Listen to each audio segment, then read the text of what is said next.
नमस्कार, capital TV का खास शो राहुल का अग्निपथ देख रहे हैं आप। मैं हूं आपके साथ पूजा। राहुल गांधी की भारत जोड़ो अन्याय यात्रा आज महाराष्ट्र के पालघर में पहुंची। यहां राहुल गांधी ने महिलाओं को लेकर किए गए घोषणा को एक बार फिर दोहराया। कहा कि घर हो या दफ्तर, मेहनत करने में महिलाएं कभी पीछे नहीं हटती और उनकी इसी मेहनत को कांग्रेस की गृह लक्ष्मी न्याय गारंटी का सलाम है। पर राहुल गांधी महाराष्ट्र में है, पर दिल्ली में उनके खिलाफ जनता सड़क पर उतर आई है। पाकिस्तान और अफगानिस्तान से आए प्रवासियों ने दिल्ली में कांग्रेस दफ्तर के बाहर आज जमकर विरोध प्रदर्शन किया। राहुल गांधी माफी मांगो के नारे लगे। तो वहीं चुनाव आयोग ने जब से इलेक्टोरल बॉन्ड का डाटा अपनी वेबसाइट पर अपलोड किया है, तब से राहुल गांधी ने चुप्पी साध रखी है, क्योंकि खुलासा हो चुका है कांग्रेस को भी खूब चंदा मिला है। कांग्रेस कई राज्यों में चुनावी चंदे के मामले में बीजेपी से आगे खड़ी नजर आई है। तो चुनावी बॉन्ड, सीए पर राहुल गांधी का विरोध और महाराष्ट्र में जारी अन्याय यात्रा, इन सभी मुद्दों पर आज चर्चा करेंगे। मेरे साथ स्टूडियो में मौजूद हैं कैपिटल टीवी के एग्जीक्यूटिव एडिटर राजीव जी। सर, आपका बहुत बहुत स्वागत है। धन्यवाद। राहुल गांधी महाराष्ट्र में घूम रहे हैं, आज पालघर भी गए, लेकिन दिल्ली में तो उनके खिलाफ जमकर विरोध हो रहा है। क्यों नहीं कुछ बोल रहे हैं सीए पर? देखिए, सबसे बड़ी बात तो यह है कि राहुल गांधी को पालघर नहीं जाना चाहिए था। वहां पर जाकर इन्होंने फिर से संतों हिंदुओं का अपमान किया है। इनको माफी मांगनी चाहिए पहले हिंदुओं के खिलाफ किए गए दुष्प्रचार को लेकर। सरकार इन्हीं की थी, उद्धव ठाकरे इनके सीएम हुआ करते थे। एमवीए की सरकार थी जिस समय संतों की लिंचिंग की गई। वहां पर ये जो अफवाह गैंग है कांग्रेस का और क्रिश्चियन मिशनरियों का, ये जो पूरा जाल बिछा हुआ है ट्राइबल्स इलाकों में, वो किसी साधु संत को वहां देखना नहीं चाहते कि हिंदुत्व पैदा करने, हिंदुत्व फैलाने आ रहे हैं, तो इसको पहले ही दूर रखो। तो नए नए तरीके इजाद किए जाते हैं। बच्चा चोर घोषित कर दो, पीटो, मारो, लिंच कर दो, और उस पर कांग्रेस की चुप्पी रही। उद्धव ठाकरे के साथ सरकार में थे, इन्वेस्टिगेशन भी सीआईडी से करवाया, बाद में तो मजबूरी में सीबीआई इंक्वायरी को दी गई। लेकिन ये तो चाहता था सारा मामला लीपापोती हो जाए।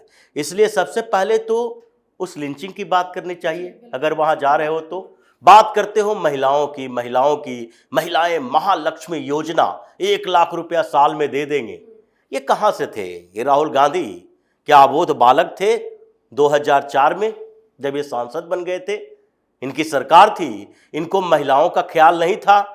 उस समय जो वृद्धावस्था पेंशन योजना, विधवा पेंशन योजना, जो महिलाओं के पेंशन योजनाएं थी सोशल सिक्योरिटी को लेकर, उसके लिए ग्रामीण क्षेत्रों की महिलाएं ब्लॉक जाकर बैठी रहती थी, इंतजार करती रहती थी कि कब मेरे पेंशन आएगा। 3-3 महीना, 4-4 महीना पर एक बार आता था। और ब्लॉक में जो ये मिडिल मैन थे वो इन लोगों को ले जाते थे, वहां पर 50% इसका पैसा ले लेते थे। विधवाओं का पैसा खाया, बुजुर्ग महिलाओं का पैसा खाया। और अब महालक्ष्मी योजना की बात कर रहा है कि हम सीधे 1 लाख रुपया खाते में दे देंगे। जैसे पिछली बार 74,000 रुपया हर युवा के खाते में चला जाएगा। ये जो सब लोगों को सम्मान मिलना चाहिए, बेरोजगारों को सम्मान मिलना चाहिए। लेकिन राहुल गांधी को पता है सरकार तो बननी नहीं है, तो कितने भी बड़ी बड़ी वादा कर दो ताकि कुछ लोग तो दिग्भ्रमित हों और कम से कम इज्जत तो बच जाए। जो पूरी तरीके से ऐतिहासिक हार की तरफ कांग्रेस बढ़ रही है, उसमें इज्जत बचाने की कोशिश कर रहा है। अब दूसरा मुद्दा जो है, जो राहुल गांधी के घर को घेरा गया, प्रदर्शन किया गया, सीए को लेकर, इन सारे लोगों का क्या विचार है? बोलना चाहिए कि सिटीजनशिप अमेंडमेंट एक्ट जो है उससे मुसलमानों को कैसी नाराजगी है, और दूसरे तरफ जो हिंदू अगर अफगानिस्तान, पाकिस्तान और बांग्लादेश में ये मुसलमानों के अत्याचार के शिकार हिंदू सिख होने के कारण हो रहे हैं, वो अगर हिंदुस्तान में आते हैं तो उनको क्यों नहीं सिटीजनशिप देना चाहिए? उनकी नागरिकता क्यों नहीं बहाल की जानी चाहिए? क्यों नहीं सुविधाएं देनी चाहिए? यह नहीं है कि तत्काल आओ तुम्हारे नागरिकता तुम्हें मिल गई। उसके लिए 14 साल के बदले 5 साल कर दिया गया कि 5 साल तक आप अगर यहां रह रहे हो। लेकिन इन लोगों ने लोगों को दिग्भ्रमित करना शुरू कर दिया। क्यों? क्योंकि वहां के मुसलमानों के लिए यहां पर आने के बाद सिटीजनशिप राइट के लिए कोई व्यवस्था नहीं की गई है। आप रिफ्यूजी हो, रिफ्यूजी रहोगे। ये तो पाप है इंदिरा गांधी और उनके आगे के प्रधानमंत्रियों का, जिसको यहां की जनता ढो रही है, जो असम में विरोध का कारण बना हुआ है। पश्चिम बंगाल में बांग्लादेशी घुसपैठिए भरे पड़े हैं। नॉर्थ ईस्ट को इन लोगों ने ईसाई और मुसलमानों का अड्डा बना दिया है। ये कैसे हुआ? क्योंकि शरणार्थी तो कुछ समय के लिए होते हैं। बंगाल में जब बांग्लादेश का आंदोलन चल रहा था, भारत ने सपोर्ट किया। इंदिरा गांधी को बार बार कहा जाता है कि इंदिरा गांधी ने पाकिस्तान तोड़वा दिया, बांग्लादेश बनवा दिया। बांग्लादेश की आजादी के आंदोलन में भारत की बड़ी भूमिका थी, लेकिन उस भूमिका के एहसान के बदले बांग्लादेश से तुमने क्या लिया? बांग्लादेश के आजादी के आंदोलन के समय में ये पाकिस्तानी सेना जो वहां के मुसलमानों पर भी अत्याचार कर रही थी, वो मुसलमान को यहां बुला लिया, लाखों की संख्या में आए। और उसके बाद इसको जब बांग्लादेश बन गया तो उसको भेजा जाना चाहिए था। इंदिरा गांधी ने कोई नेगोशिएशन नहीं किया। 71 के युद्ध में 93,000 पाकिस्तानी सैनिकों के सरेंडर के बावजूद आपने नेगोशिएशन नहीं किया, क्योंकि आप लोगों को लगता था कि हमारी तो शुरुआती दौर से ये पॉलिटिक्स है मुस्लिम अपीजमेंट की। यहां से मुसलमानों को वापस भेजते हैं तो बचे हुए मुसलमान नाराज हो जाएंगे, क्योंकि ये तो शुरुआती दौर से ही इनका एजेंडा रहा है जनसंख्या बढ़ाओ मुसलमानों का। इसलिए इन लोगों ने इतने सालों में जनसंख्या दुगनी तिगनी कर दी। अब जब हिंदुओं की बात आई है तो इन लोगों को डिस्क्रिमिनेशन दिख रहा है कि मुसलमानों के साथ डिस्क्रिमिनेशन हो रहा है। तो क्या राहुल गांधी ये जवाब देगा कि जो न्याय दिलाने की बात कर रहा है आबादी के अनुसार, दलितों को, पिछड़ों को, ओबीसी को, ईबीसी को, वो न्याय दिलाना क्या बचे हुए दूसरे लोगों के साथ डिस्क्रिमिनेशन नहीं है? अगर कहेंगे कि सवर्णों को क्यों नहीं ये अधिकार दिया जाना चाहिए, तुम कैसे तय कर लोगे कि सवर्ण में सारे लोग अमीर हैं?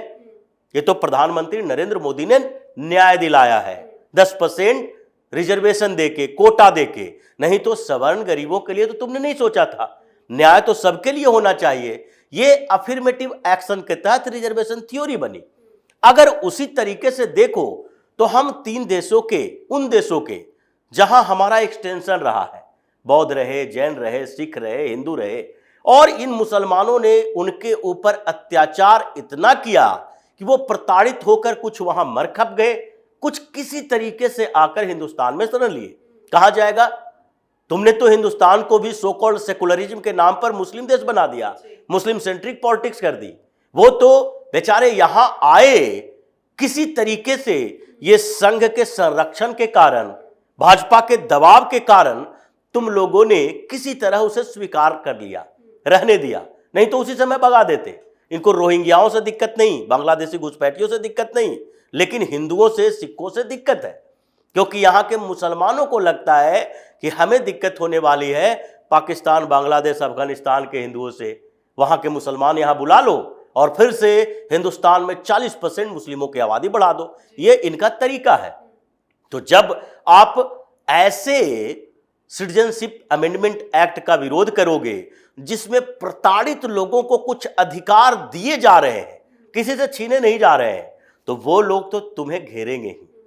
और जिस तरीके से इसके घर पर प्रदर्शन हो रहा है, अब तो यहां बैठे हुए दिल्ली में जो सिख और हिंदू जो पाकिस्तान, बांग्लादेश, अफगानिस्तान से आए हैं, इन लोगों को लगातार इसके घर के सामने धरना देना चाहिए। राहुल गांधी सामने आओ और आकर हमको समझाओ कि सीएए से तुम्हें क्या तकलीफ। यही लोग कह रहे हैं कि क्यों अफवाह फैलाया जा रहा है, माफी मांगने की बात की जा रही है। ये तो बात हो गई सीएए को लेकर, लेकिन इलेक्टोरल बॉन्ड जिसको लेकर राहुल गांधी ने अपने सोशल मीडिया पर ही लंबा चौड़ा ट्वीट किया था, मोदी सरकार को घेरा था और सबसे बड़ा भ्रष्टाचार बताया था। अब जब डेटा सामने आ गया है जिससे पता चलता है कि कांग्रेस पार्टी को भी फंड मिले हैं, तो राहुल गांधी क्यों चुप है? देखिए, राहुल गांधी का दांव जो है उल्टा पड़ गया। राहुल गांधी तो सोच रहा था कि हम इतने दिनों से अडानी की बात कर रहे हैं, अंबानी की बात कर रहे हैं, जैसे ही इलेक्टोरल बॉन्ड का डाटा आएगा और कारपोरेट हाउसेस की बात आएंगे तो पता चलेगा अडानी ने 1000 करोड़ दिया। अब बस राहुल गांधी के लिए हो जाता, किस पार्टी को दिया ये अलग बात है, लेकिन 1000 करोड़ का इलेक्टोरल बॉन्ड खरीदा, मतलब मोदी के साथ अडानी बैठा है। नाम तो कहीं है नहीं, नाम किसका है? ये लॉटरी किंग का, ये लॉटरी वाले लोगों का सबसे ऊपर लिस्ट में नाम है।